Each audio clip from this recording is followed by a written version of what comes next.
Welcome to the Australian Chiropractors Association podcast. The ACA is the peak body representing chiropractors in Australia.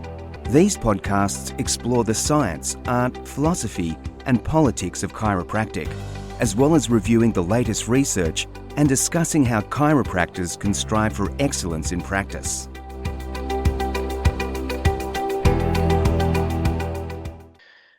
Welcome to the Australian Chiropractors Association National Podcast. I'm your podcast host, Dr Kim Lie Jom.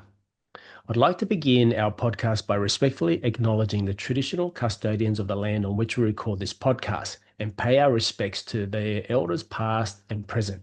We recognise and honour their ongoing connection to land, waters, culture and community.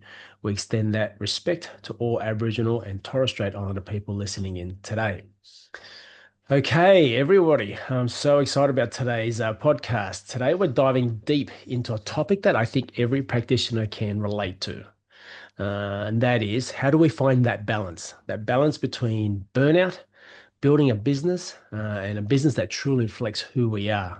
And I'm very excited to have our next guest. It's Dr. Therese Perdedjian, and she's the author of a really good book. I had the pleasure of reading, and she was so kind to send me a copy of it too, On Your Own 2 Feet. Exactly. It's fantastic. Now, a little bit of introduction for about Dr. Therese. She's an artist, teacher, author, chiropractor, and mentor who blends science, philosophy, and spirit in her work. The modern day pilgrim, as she's like to be known. She teaches BGI in Australasia and runs Chiro Camp, hosts the ultimate midweek retreat, and mentors practitioners one-on-one in both hands-on mastery and practice growth. She's also a doula, a childbirth educator, and author, like I said earlier, of the book called On Our Own 2 Feet. It's basically a book that how to use natural laws to avoid burnout and to ensure business success. She creates transformative spaces that inspire healing and authentic living. Welcome, Dr. Therese. Thank you. Thank you for having me. No, it's an absolute pleasure, and I do appreciate this. Prior to us coming on board, I was saying to you that I really appreciated you reaching out to me, and we often talk about how things occur on a universal principle perspective, and it was just the right timing. I had been engaged with a couple of conversations with other chiropractors, and they were, I'm going to say seasoned, and they were very much, they had fallen into that trap a little bit of, you know what, I don't know what this is all for, why are we doing this? And they got a little bit despondent about their purpose, I guess. And we had a nice conversation, and these are people probably either side of me in terms of years in practice, but it was really interesting to see their perspective on where they were. And when you reached out, I thought, this is perfect timing. And so I think this will do some of those practitioners that are listening to our podcast a world of good. So I'm really excited to dive into this, and then also dive into all the work that you do. So without any further ado, firstly, welcome, like I said. Thank you so much for joining us. And I can't wait to talk more about this. And yes, we do have a slight time frame, but who knows? This could get dragged on for part 1, part 2, Therese. So firstly, let's really get stuck in this. I'm really excited. I'm going to ask you about your book first and foremost. Okay, what inspired you to write On Your Own 2 Feet? Why do you think now was the right time to share that message with practitioners? That is a good question to start with, Kim. So there's a couple of inspirations. The first one was an inner battle, and it was an inner battle within me as a practitioner in my practice. Also being around a lot of chiropractors and teaching, it was like seeing the inner battle with them. And that was such an inspiration because there was this common theme or a conversation that people were kind of either keeping to themselves or would have one-on-one little clusters. It wasn't really acknowledged. And I went, hold on. This actually needs to be a conversation because there's actually ways to actually step through this. So that was a huge inspiration. Just the inner battle that we have where it comes, I titled it the self-doubt that we actually go through. The right timing, when you're talking about timing, there is so much that is emerging right now. Like So much that's new technology that's emerging. And before, when you talked about balance, I'm like, wow, there's actually no such thing. For me, I'm like, there's actually no such thing as balance. Like, you're concentrating on one project, you've done that project, then you concentrate on your next project. You've done that project, you concentrate, like something gives. Something gives. And I don't know, someone may have the perfect balance. For me, I'm actually concentrating on this right now. And I know that there could be sacrifices, there could be other things that are giving. And that's just how it is. I can change my perspective. So with that, it's what I want to bring it back to is with the emerging technology. Right now, there's a lot of social media. There's a lot of AI. That's like, okay, do I put my concentration in setting up a social media, setting up my messaging, doing all these doing all this editing, or do I put my concentration on, hold on, how am I practicing? What is my practice? Do I put my concentration on, do I want to scale my business? So the right time is now, and the right time is to make a decision as to which path. So with that said, I noticed at the start of your book, you use the word magic. Why start with that? What? Tell me more about why start with the word magic. Well, what is it? Do you ever have clients that say, oh, wow, you're magic? Like, wow, it's magic. What'd you do? What'd you do? And it's like, I spent like how many years perfecting that to make it look like magic. And so it's, and I think we are all magic. And I think behind magic, there is such a structure. There is so much work at play, and it's not to be dismissed. I don't want magic to be this word of, oh, wow, it's all these sprinkles Smoke and whatnot. And mirrors. Yeah, and it's like, oh, no, do you know, like that took me 15 years to figure out that that's what that is, or it took me so long to just make it look so effortless or so perfect, or to get you the result that you actually wanted. So magic, it's like, get those smoke and mirrors down and go, yeah, you know what? I did do an amazing degree for 5 years. Like, I actually worked my butt off. Then I worked my butt off doing a lot of other seminars. And, as practitioners, I actually think it's easy to forget it. We are so immersed in it that we just think it's day to day. And then we kind of get lost thinking, how come I'm not able to do that or that? It's like, hold on. You do all that. You do all of that, and you're doing it just by being here. Like it's you're doing it, and it's forgotten. And I think for me, leading seminars, a lot of people do look at me going, "How did you do that?" And I'm like, "Hold on, you're doing it too. There's actually no difference between you and I. I've just am able to articulate it, or I've kind of just going, hey, just do this step, then this step, breaking it down." And so that for me is interesting. And so I wanted to really start with magic to go, yeah, we are all magic, and magic has such a beautiful structure behind it.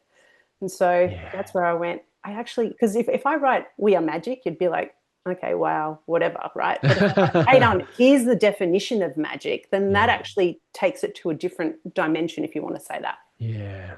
Okay, makes sense. It's fantastic. I know that having gone read the book itself, and I do appreciate you sending me a copy. It was fantastic. I can highly recommend that read to anybody out there. Central to the book was the theory of using when I say the four-letter acronym POSE, POSE. Pose. Can you walk us through what each step goes through in that regard, Therese? Yes, I can. So POSE is the acronym, and the P stands for pattern, O stands for own, S stands for shift, and E stands for emancipate.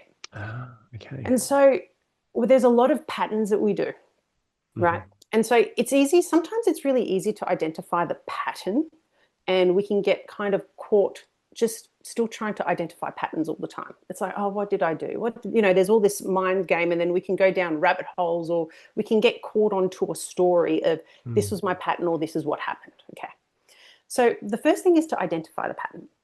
The next step is to own it. And what I mean by own it is actually being really real with yourself. Like, just being real with, this is where I'm at, or this is actually what happened, without the story, being very, very factual, cutting the emotions out of it. And so we find the pattern, and then we're actually really real with dissecting what the pattern is.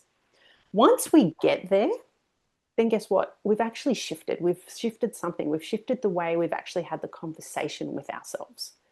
from there, there's an emancipation that comes. Like there's literally a freedom that comes, and you can kind of like you're on a new trajectory without like there's subtle nuances, and then all of a sudden it's like you don't even make that as an issue, so to speak. Like it's not in your head noise that keeps going. So the pose or the pattern is like the linear steps that I'm like, hey, this is actually a really good framework, a methodology to take if you are getting caught and you actually seem to kind of be having those same conversations with yourself or with other people and you don't necessarily want to. Like it's like, how can I actually take that next step? That's where the pose method comes in. I see. Makes sense. It's particularly that sort of sequential order to which you've just explained that too. Yeah, it's fantastic. Now, I know burnout is such a common challenge with healthcare practitioners, and I have heard people use that regularly, or not I would say regularly, but I have heard practitioners use that even within chiropractic professions. I know that across the board in all professionals. I have heard that used quite a lot. So which step of the pose framework do you think has the biggest impact in preventing reversing burnout? Yeah. Reversing, I don't know about reversing. Now, preventing, well, can we actually ever prevent anything? But I'll take it a step before. I'll take it the step before pose. The step before pose is I've got the self-doubt to the self-belief cycle. Can I actually share a graph, Kim? Would that work with your listeners? I think they should. Yeah. Hold on, let me just... For the first time. Can you do that? Let's see. Yeah, let's see. I'm just bringing up my screen. Let me just check where it is. Let me just open it up one moment, because I think if I get the graph, it may actually help everyone better from what I'm talking about. But there's two ways this conversation can go, Kim. We can go the factual when we're actually talking about burnout. One thing I do want to acknowledge is that we are working with people every day. Like we are working with people. Now, if you do want to go down the track of where people talk about energy and then the exchange that happens there, that's a different that is a conversation, but I do think that that's a different conversation, because then I think energy actually really needs to be defined, quantified. So where I do want to take it is the beautiful graph that I've actually got here for you. I'll just open it up. And so I go on the journey of one moment.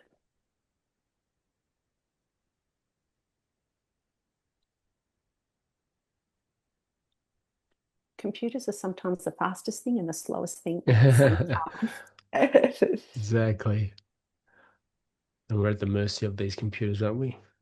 Are we? We make ourselves. So yes. Okay, so let me just bring this up. Okay, so this is... Okay, and I'll just share my screen. Up? Yep. Yeah, it's up. I'm just trying to get my mouse to share the screen. Okay, can I share the screen? Just on the bottom there. Here we go. Okay, it's actually still coming up. One moment. Okay, can you see my screen? Yes, I can see that. Okay, great. So when we're talking about burnout, we've got the self-doubt that just runs through our mind. You know, am I good enough? Did I do that right? Did anything really happen? You know, should I do this? Should I do that? Oh, you know, they're doing this. Like there's all this self-doubt from either comparison or distraction or whatever it is. What does happen is we are practitioners. We do seek help. There's a lot of help that we actually do seek. That happens great. And then guess what happens? We're still not happy. There's like a part of us which is not, I'm going to use the word content, where we're just not content with something. Like it's like something feels like it's missing. And down here, I've put attachments and desperation, and it's interesting. And I reflect this as on my own, where I was doing things as a practitioner because it was either I was attached to it because I thought I had to actually do these things because I'm a practitioner, or it was out of desperation. It was like I'm desperate, like I need clients to come in, so I've got to do X, Y, Z, or you know, I got to do this talk, or I got to you know say things this way. And so, kind of being in that cycle, it's like it's like how can I you know get to where I am content? And it's I did all these things, and I see practitioners do all these things. We do all these seminars, whether it be practice management, whether it be techniques. We go and explore all different things as well. And then it just feels like, we hit an invisible wall. It's like, man, okay, like how do I actually get to the other side? How do I get to the other side? And this is where I've kind of put in the pose method. It's like, you know what, let's just be real with where we are. Let's really analyze and be real with where we are to actually get into this place of self-belief. You know what, I have done all these things, and I do know how to do something. Like even me before like this podcast, I'm excited at the same time I'm nervous, right? It's like, well, which way do I want to spin it? Do I want to spin it with excitement, or do I want to spin it with, oh, this is so nervous, I'm going to do all this stuff? And then it's like, well, no, you know what, this is actually really cool, because I am inspired, and I've been around practitioners long enough, and I'm actually really proud of the book that I've actually written it for practitioners, right? And so it's like that allows me to actually then be in a conversation with, I actually know who I am. I found myself in a different place now. I'm actually really proud to be in practice. I'm proud with all the things that I'm actually doing. And I have a self-contentment. I do know some practitioners that are like, how do you do what you do? It's just like, I'm actually really content. There are things that I've done which I am so proud of that I can go, yeah, you know what? I actually sit with self-contentment. I'm self-content. Yeah. And then there's a different expression that comes in. And so when I do introduce myself, and I introduce myself as an artist, because first and foremost, I actually see myself as an artist because it's a constant evolution of me, period. So I am an artist. That's like that's where it starts, and that's where the self-content comes from, because there's a constant expression that I'm actually exploring. Okay, wow, that's profound. I think that's so it's almost like sometimes that, but it's so wonderful to hear it, to refresh your own thought patterns about where you've gotten yourself into. I'm just thinking about thinking out loud as you're going through that, the people that I've spoken to recently who come to mind about where they're at and they feel a bit stuck, and it's all those little things you said there, the self-doubt had crept in, and then they're getting a little bit desperate by the end of it all, so, wow, that's fantastic. So yeah, this is really good. Thank you. Appreciate you sharing that. Can I just add, Kim? Yeah, please. It was interesting when I was writing this, my editor said, Therese, you're not going to write anything new. And I'm like, yeah, no, I'm not going to write anything new. I'm actually writing the basic. And sometimes writing the basics and reading the basics allows people to go, oh, I had a practitioner who's been in practice for 28 years. She said, that just freed me. It was just like she just needed someone to actually say what was actually going on for her as well, which actually helped. Yeah, exactly what I'm talking about. Yeah, it's fantastic. Now, I know in the book you often talk about aligning businesses with personal values. Can you share an example of how a practitioner might rediscover their why, through this process? It's interesting. There is a lot about, what is your why? Yeah. Why are you doing what you're doing? Yeah. That's like the hardest question to ask him. Oh, it's like, gosh, yeah. So the first thing I'd say is don't ask yourself that question. I'd be like, well, what is it that you're doing? And people have an inspiration, and most people are in practice because they genuinely want to connect with people, and they want to connect with people. Like they love people, they want to serve people, and they want to connect with people. It's actually that. It's really that simple. And what's interesting is during I have one of my courses which is for female practitioners, where we actually talk about, I call it divine access. And that's actually to really understand our soul, really meet our soul where it is. And after they do the 8-week program, I go, okay, why do you do what you do? Then I ask the question, and they're like, I do it because I want to be happy and I want to be joyful. And so it's like, then they put it in their clinic, why I do what I do is to actually create a really happy space for people. I'm like, that's actually really simple, and that is beautiful. And I actually want to walk into a space that's actually happy, or that's actually joyful. Yeah. And so it's as simple as if I say aligning your values is actually start by not being hard on yourself. That's the first thing. And two, really understanding that it's actually a hard question. Why? People, when you ask that question, people think that I have to have a lifelong legacy. And it's like, you being alive is an actual legacy, period. Yeah.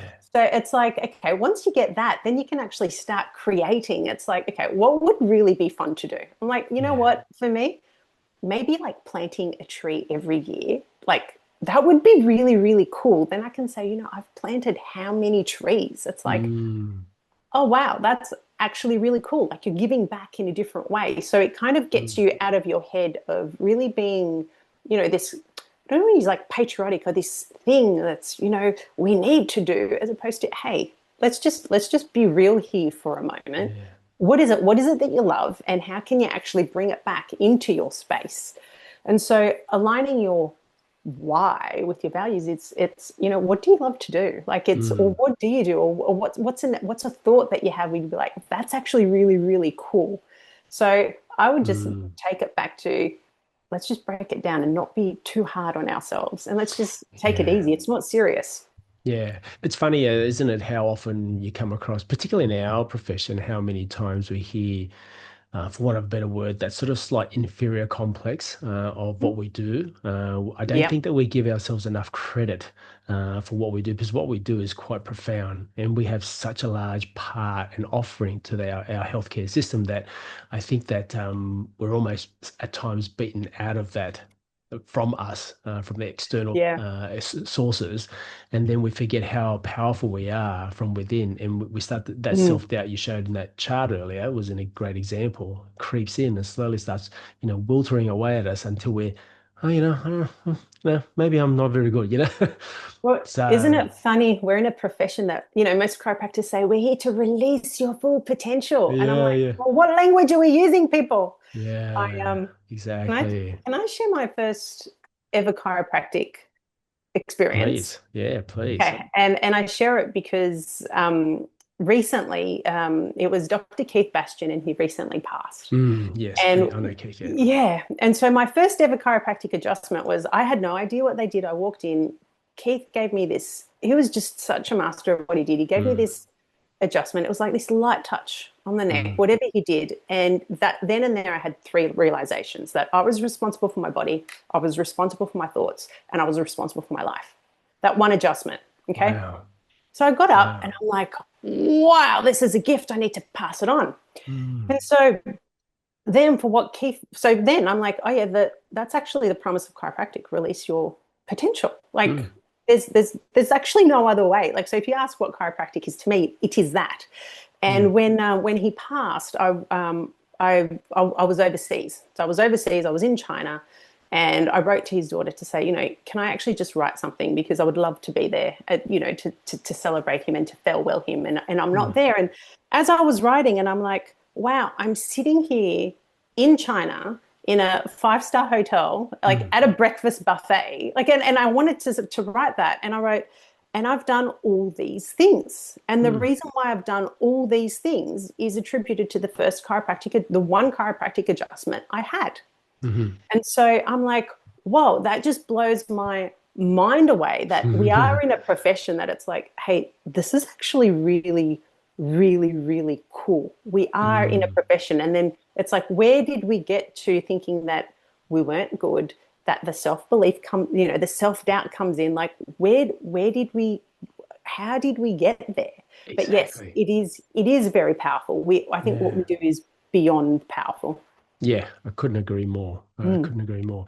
Now, my next question is, and you do discuss this in the book, and the reason I want to talk about this is because throughout our education processes, wherever Yeah. we do it, there's not a lot of discussion about money and time management.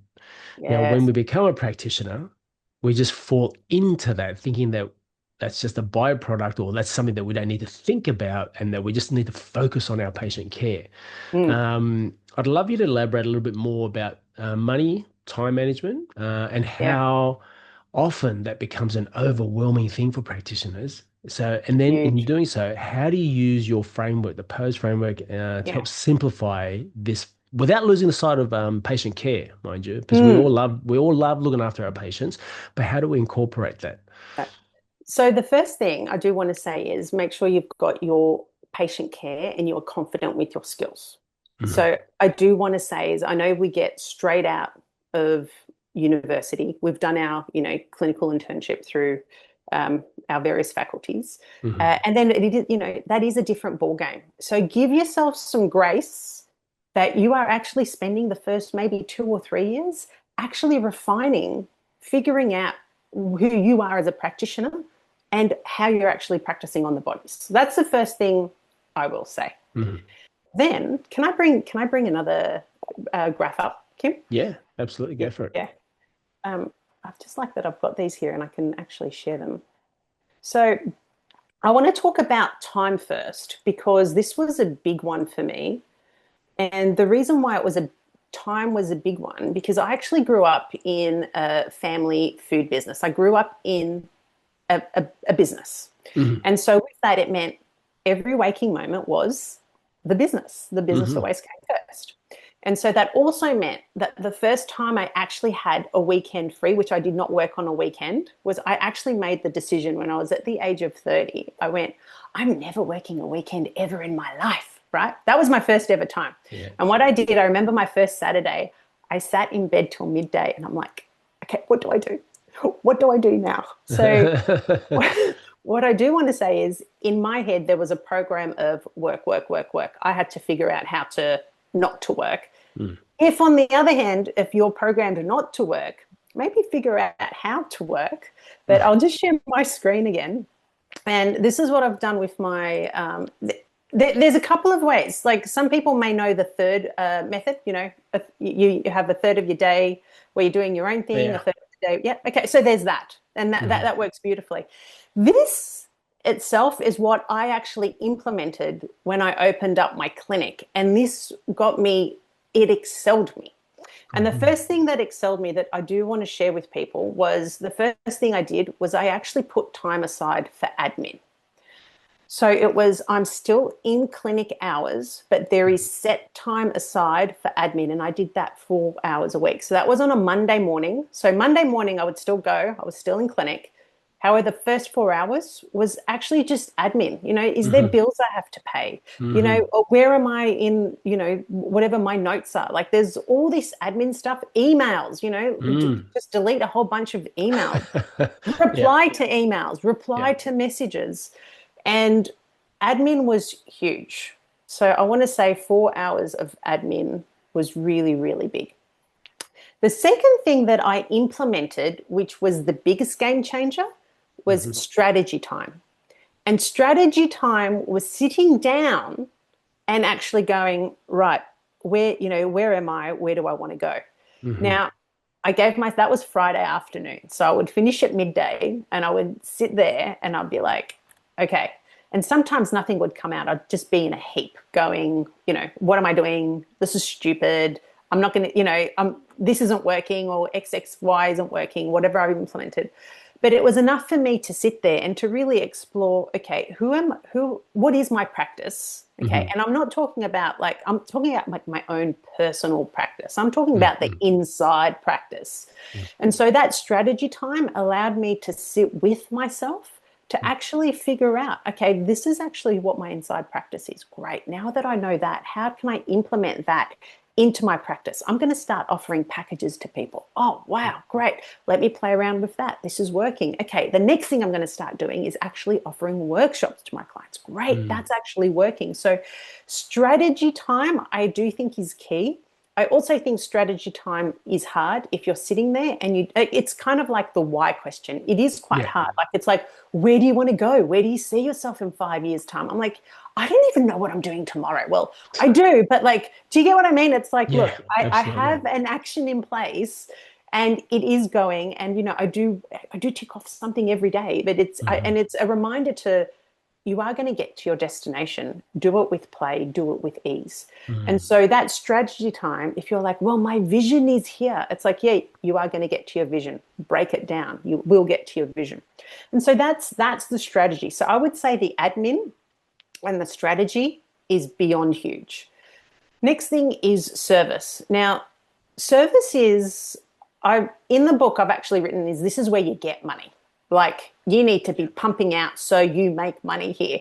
And we need to make money money is good. We like money because it allows us to work more so we can actually, it allows us to learn, grow more so we can actually offer more to our clients. And so now the one thing that's actually currently happening is, as we talked about right at the beginning, the emergence of technology is actually finding time of how that is also then going to then benefit you and actually bring you in more money, how you can utilize those to actually allow it to make more money for you. So admin time doesn't really make you money, by the way. It's just admin time. You can possibly pay someone else to do it, yes. Strategy time, that doesn't make you money either. However, you're planting the seeds for it to make you money. Okay. Service, this is where we actually want it. We want you to make money.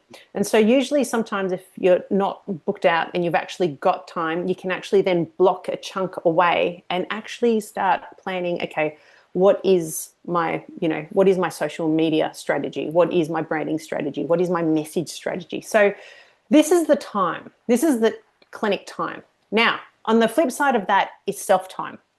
And what's interesting here is there's actually a lot of self-time. So I've put 128 hours. That's actually a lot of hours. Like if you actually can quantify, if you're really good at quantifying your time, you know that 1 minute is a lot to actually, it's plenty of time to get your message across. And so if you actually start playing with times and cadences, you'll be like, and rhythms, you'll be like, okay, that's a lot of time. What do I actually do in my time? Okay, and so that's where I've put in, okay, so this is self-time and this is clinic time. And I think it's really important to know what it is that you do in clinic, because being a practitioner is just one component of the whole hours of actually being in clinic. And if you go more to breaking that down, then what you actually do have is more time on your hands. And so that's the time. Okay. And did you have any questions with that? No, it's good. It's good. The next one I'll go to is, I think, hold on, let me just trying to get my mouse over 1 minute. Sorry, Kim, give me 2 seconds. I just stopped the screen so I can get my mouse where I wanted to. We're going to talk about money. It's easy to look at practitioners who have been in the game for a while, and you compare yourself to that. Don't do that. Yeah, that makes it really hard. Exactly. That makes it very hard. You have no idea what anyone's story, anyone's situation, whatever that is. Yeah, 100%. But okay, you know how I said for practitioners who are starting out, start for the first 2 or 3 years, get to know who you are as a practitioner. That's get to know. Once you're comfortable with who you are as a practitioner, then it's like, you're going to be open to, there's a lot of different money things that are happening. In the front, if you actually start that from the beginning and not implement any actions, you're going to do that self-doubt cycle even worse, right? If you're not going to implement it, if you're like, okay, you're hearing things, that's great. Like it's great because it's actually starting to kind of, permeate into your mind. Don't be hard on yourself that you're not actioning. But if you're being hard on yourself that you're not actioning, you're not going to do yourself a favor. So for me, it was something that I actually really had to learn to go, okay, I need to grow my business, and I do want to be, if I say financially savvy, I actually need what financially savvy means for me, or whatever financial success actually means for me. So I quantified that. I had to figure that out. And then during all the different processes and all the different techniques, I combined it and I went, you know what? It's actually really, really easy. First thing that we need to do is actually have different bank accounts for different things. So we need to categorize what profit is. We need to put money aside for tax. No one actually tells you to put money aside for tax or to put money aside for super. So depending how you are practicing, putting money no one else is putting money aside for super for you. Put money aside for super unless you've got another long-term, game. That's different. But put money aside for yourself, for the future. And so First is, profit. The second thing is tax. Put money aside for tax. No one tells you that either, because guess what? You get a tax bill and you're like, oh crap, how do I pay that? Yeah. Okay. I've been putting money aside for tax for over like 12 years, and I cannot tell you, I get so excited. I'm like, yeah, there you go. Thank you. Bye-bye. I don't have to think about it, and I don't ruminate over, I'm giving so much tax away. It's like, hey, actually, this is part of the process. I need that. It's doing our roads. It's doing all this stuff. Great. You want my money? There it is. I know that that's the chunk, right? Yeah. Can I just interject there? Like in your book, something I remember you said in there, which is extremely powerful, was think of it not so much a tax you have to pay, but the fact that you've made good money, therefore that's naturally a tax that you have to pay. So you have actually made good money in order to be able to have tax that you have to pay. Yeah. If we flipped it the other way and you had no tax to pay, there's probably a chance you didn't make a lot of money that time, right? So if we reframe it, right?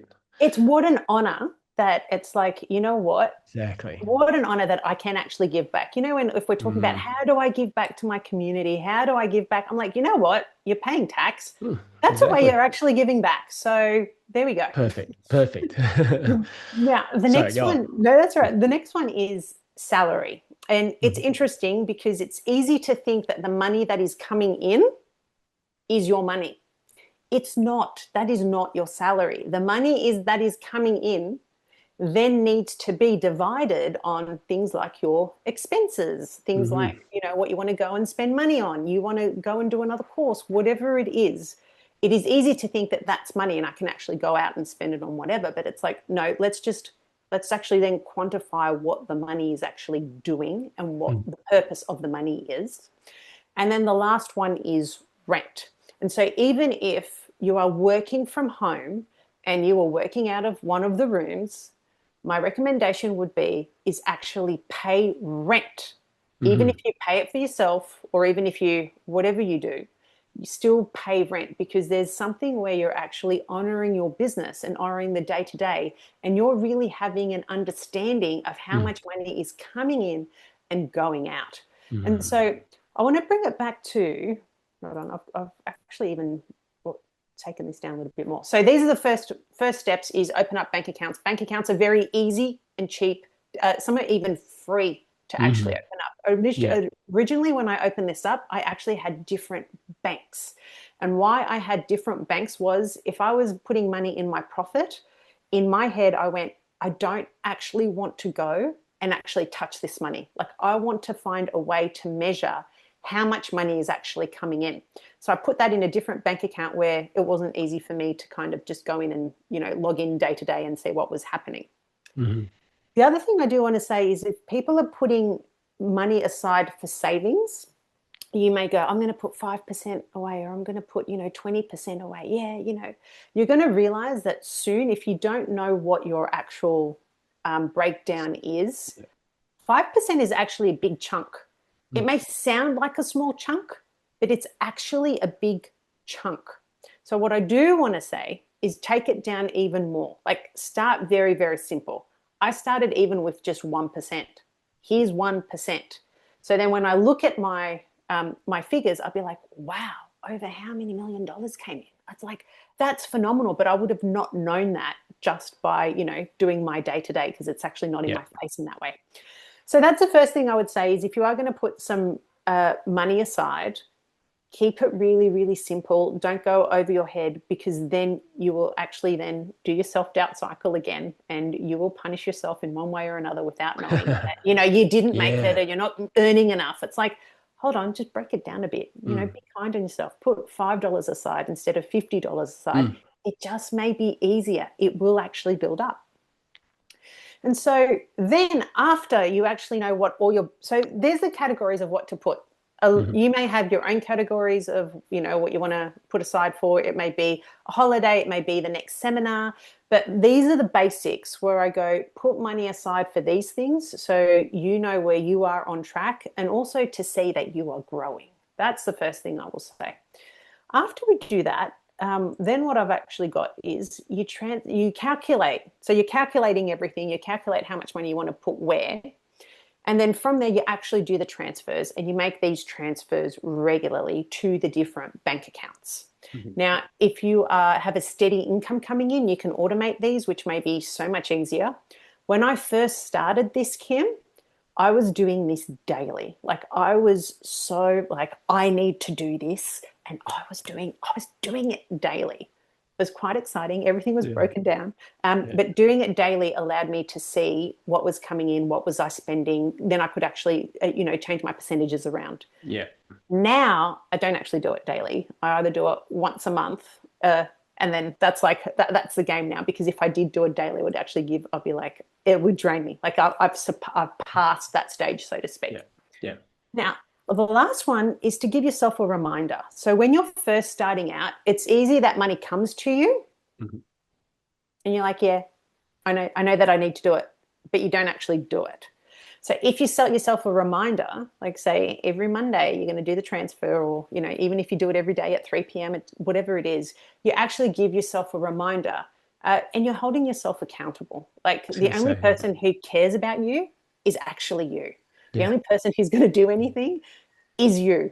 Yeah. And so if you actually start looking after yourself by really going, and this is where like even the pose comes in, to go, you know what, I actually need to own this. I need to sit down, and I actually do need to look at my finances. Like I actually need to break down these numbers, and numbers can be quite intimidating. They can be so intimidating. And then when you actually sit with them, you're like, oh, it's actually like, why am I making this bigger than what it actually is? Yeah. So they're the things I would say about money, and I would say about time in a very simple way. The biggest thing is just action it. Whatever you decide to do, action it. And if you're not actioning it, keep listening till you are ready to action it.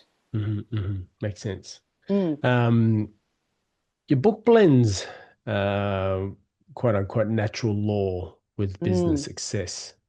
Could you maybe expand a little bit to our listeners? What do you mean by quote unquote natural law in this context?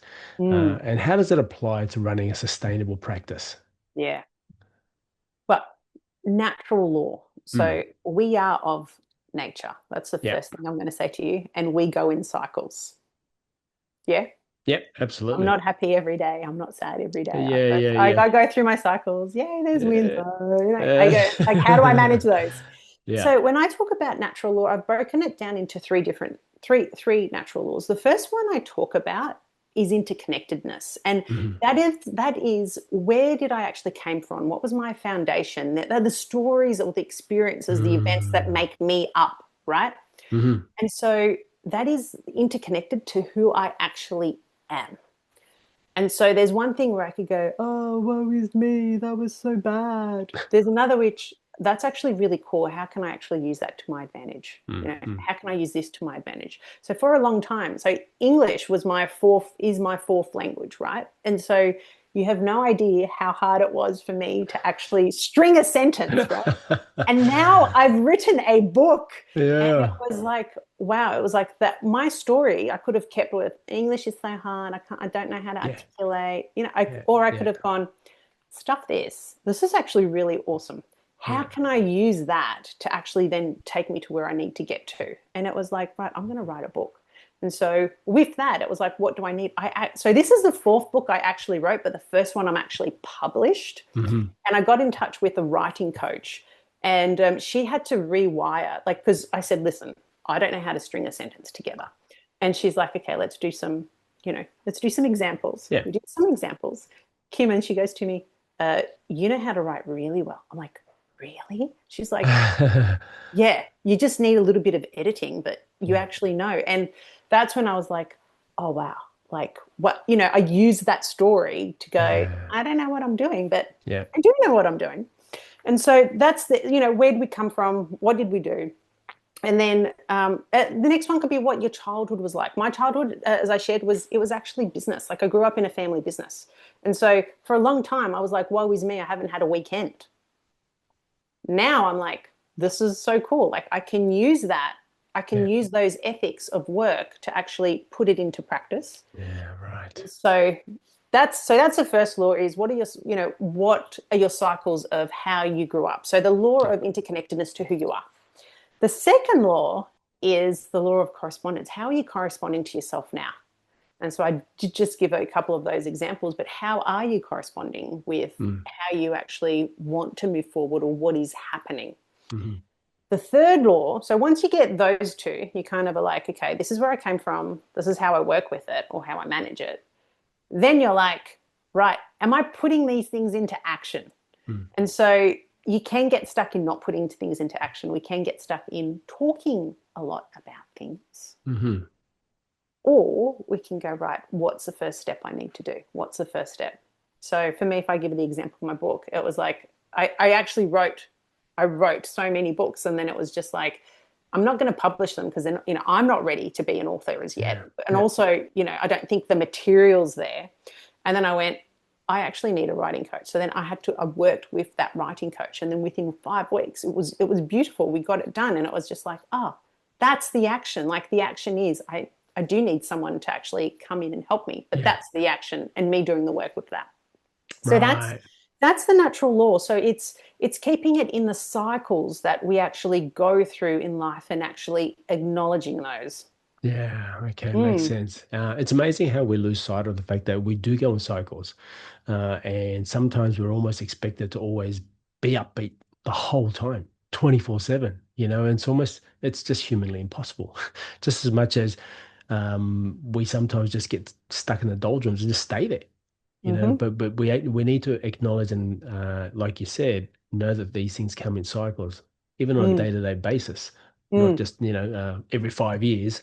So yeah, such a powerful statement that you just did. So yeah, that's fantastic. Obviously there were a lot of lessons that you would have gone through in bringing this book to fruition, or share with the listeners some of the biggest lessons you've learned on your professional journey that obviously worked its way into the book as such. I'm sure a lot of people can relate, so it's Yeah. really good for them to be able to relate to someone so they can just do that. I did that. I'm sure I've gone through that. Oh, I'm glad somebody else is seeing that as well. I think there's so much Yeah. power in that, relating. Well, the first thing, so this is what's coming to my head that I want through my mind that I do want to share first, Please. is how many stuff ups that I actually did do. And so it's like, what are the lessons? It's like all the lessons. It's like, and some of them I may have kind of like, there's a lot that's written in the book. Like my whole lesson is pretty much, if I want to say the book, like there's a lot of lessons within the book. Yeah. And that's because there's a lot of, I don't want to call blunders, or now I reflect, I'm like, what was I thinking? What was I doing? Like, it's actually embarrassing. If I tell you some of the stories, I'm like, yep, I did that. What? I don't even know. The biggest thing I would say is what we actually just talked about was the time management and the money management. Yeah. The money management is a really interesting one, because I do see a lot of practitioners kind of either struggling with the money side, or even when it starts with what price to charge. Yeah. And so I've even got a graph on, make a number up.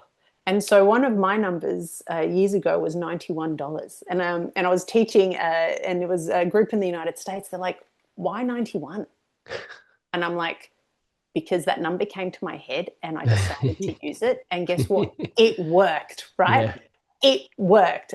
And so it was kind of that simple, but it's actually knowing, I do want to share this, Kim, is what price to charge. If you're like, I don't know what price to charge, or, if you're scared to put your money up, it's like, just do it. Because write down, one of the good exercises you can do is write down every single seminar that you've actually done and you've paid for. Just write down the amount, write down the accommodation that you paid, the food that you paid for, the flights that you paid for. Write it down.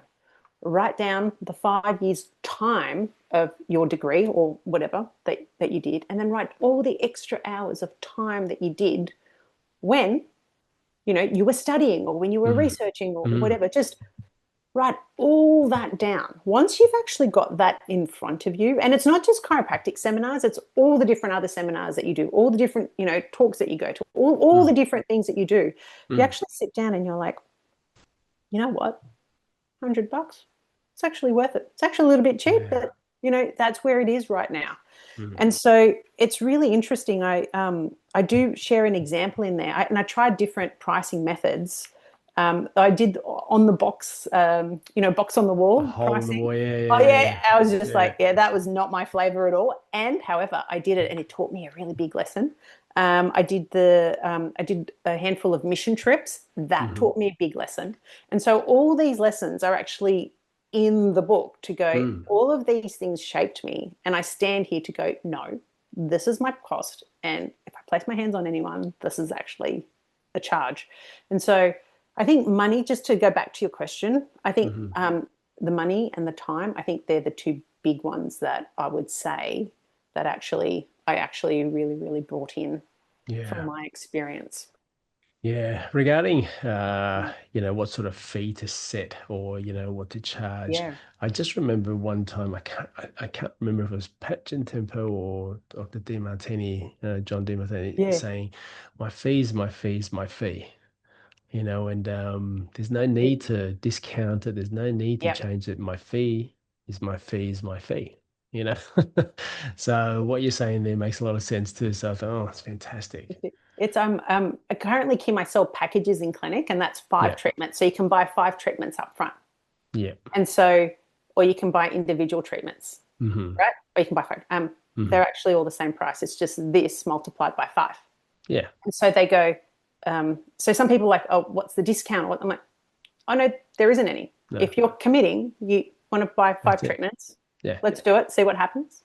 Yeah. It's like, it's that easy, but it's knowing it's, my fee is my fee, my fee. I like it, Kim. Yeah. No, it's fantastic.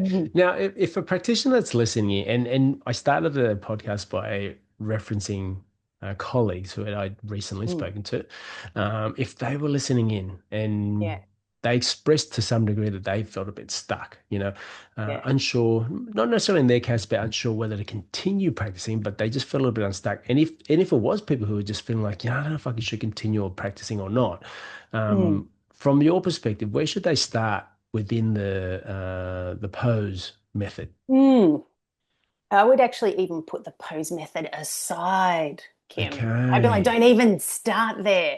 I would just go, what do you actually want to do? And so for me, and the reason why I say that is because, how I said before, we can actually get stuck in what's our pattern? What's our pattern? Pattern? What do I do?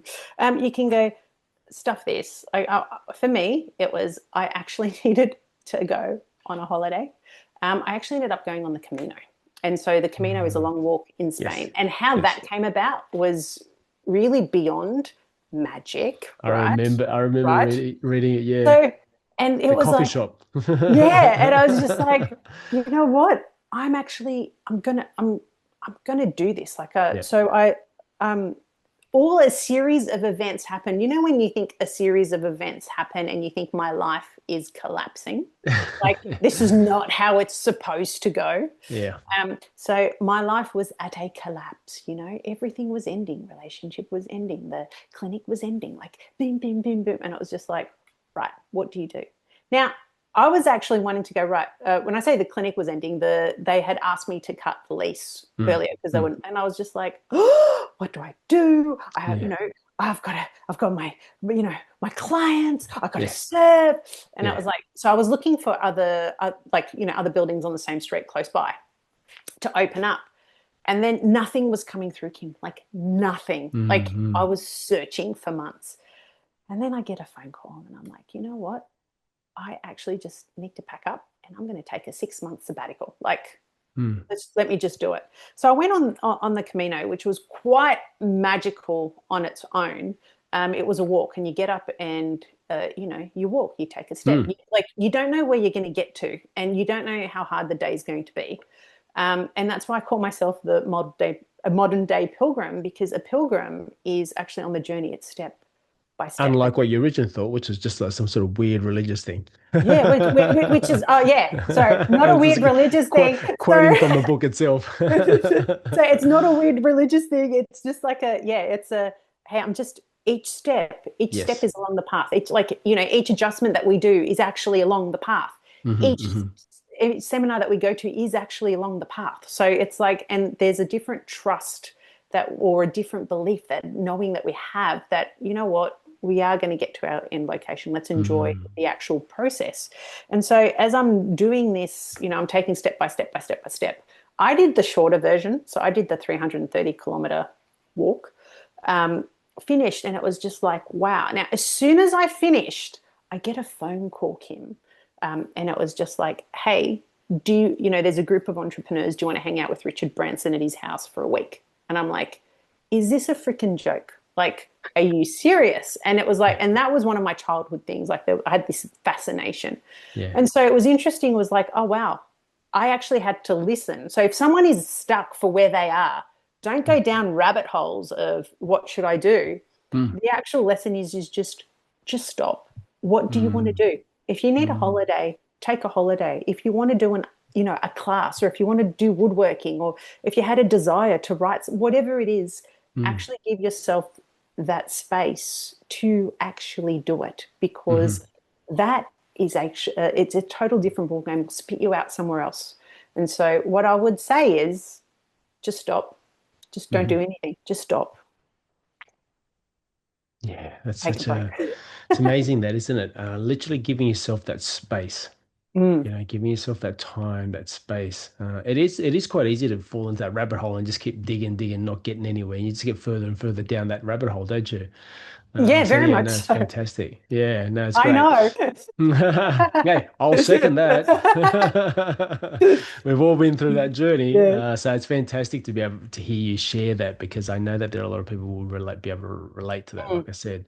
Now, it's been sensational to be able to talk to, and it's so inspiring. I love the way you've put forward your journey and looking back on that journey and through this book. Okay, what's one key message you hope those who do read it and those listeners that are listening in on our podcast now that you want them to take away from the book, On Your Own Two Feet? It's I've actually, can I read the epilogue? It'll probably take a minute. Is that okay? Because I think that for me, that sums up what the book is. And believe it or not, this is the first thing I actually wrote. And so when I wrote the book, I wrote this first. And so it was, hello, dear reader. What a pleasure it has been to share this journey with you. And I want you to get, like, even the journey we're on, like, it is such a pleasure just to actually be here with you right now. Like, it is such a pleasure. And so we are magically connected, all of us. None of us are different from each other. We all have our place in the scheme of things, an essential offering to our world. This is a humbling moment of connectedness for me. When we create moments to speak our truth, as I have done so through writing this book, we draw courage to show ourselves and our message to the world. The experience is priceless, and it is a pleasure to share this journey with you. This place of connectedness is euphoric, euphoria that is ours for the sharing and yours for the asking. So my message is this: do your bit. If I have inspired you to walk the path that is calling you, I can affirm the more you do your bit, the greater your access to these feelings and more connected you feel to the world in which you live. The more you do your bit, the more nourishing your life will be, and this will spill into nourishing the lives of the people around you. This journey will grow you. You will learn to listen to the quiet voice within. You will learn to trust yourself, to back yourself. You will become your guide along the unknown path. You will lead others. You are a leader. Let your leading light shine in everything you do, including the practice of being you. Gather others to do the same. And with that, go forth. The challenges and the joys will come and go until challenges are just challenges, a natural bump in the road, an expression of life, and soon the stories we tell with bitter heart vanish into the myths of no matter. So too, your joys, until life becomes a rhythm of satisfaction, regardless of the highs and lows, the shadows and delights that lie on the path ahead. Shadow or joy, a gift either way. This is mastery, self-mastery. And as your own authentic practice journey unfolds, remember this. You are lucky to be here, and I am lucky to be here with you. You are magic. We are magic. Amazing. Wow. That last Boom. line. The way we started and the way we ended, perfect. Dr. Therese Perdedjian, that was amazing. Thank you.